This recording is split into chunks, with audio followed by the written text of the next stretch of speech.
Just when you think the news cycle can't get any wilder, a headline drops claiming President Trump is about to fire his own FBI director, while the two of them are literally sitting together in the Oval Office. And within minutes, the White House blasts the story is completely made up. The president laughs, Kash Patel laughs, and they pose for a picture like they're trolling the entire political press corps. So let's get into what actually happened and why this moment says a lot about the state of the presidency, the media, and the FBI.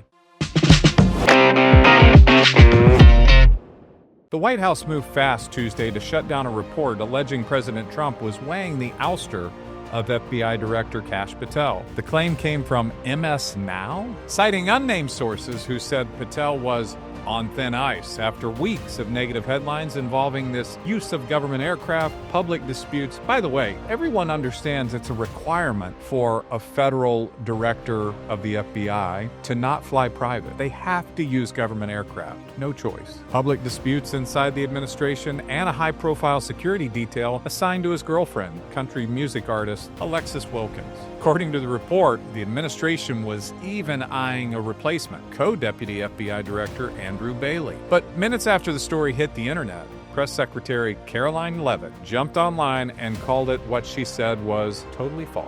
And only Caroline can say it in the right way. She said she was physically in the Oval Office with Trump and Patel when the headline went live. She read it aloud. The president laughed and then told Patel, he probably said, "Come on, let's take a picture," to show him what a great job you're doing. So the two are smiling in front of the framed copy of the Declaration of Independence, both giving the thumbs up sign as if to underline how far off the report really was. Now, all this comes as Patel is battling a growing stack of negative stories. The Wall Street Journal reported that he had used a government jet for personal travel, something his team insists is in line with previous directors. Other reports claim he's been too quick to announce investigations publicly, including a supposed potential terror plot that was not yet fully substantiated by investigators. He also faced criticisms for the security detail assigned to Wilkins, a specialized FBI SWAT team typically reserved for major threats. Former agents have called it an abuse of resources. Wonder if those are the same agents that worked with Comey. Patel pushed back online, defending both his girlfriend and conduct, calling the attacks pathetic and insisting she is a patriot who has done more for this nation than most will in 10 lifetimes. Not sure how he calculates those numbers, but he believed it. Look, people can dance around all they want, but the reality is simple. Kash Patel has been under a coordinated barrage of negative headlines from the moment he took the job. Not because he's doing anything unprecedented, but because he refuses to play by the old DC rules. The media calls it controversial. I call it the establishment getting uncomfortable. The truth is, a lot of what's being framed as scandal is just Washington reacting to someone who doesn't bow to their expectations, whether it's travel details, personnel decisions, or how quickly he communicates with the public. None of this is new inside federal agencies. What's new is the scrutiny being weaponized against someone the political class never wanted in the first place. But despite all the noise, one thing is clear.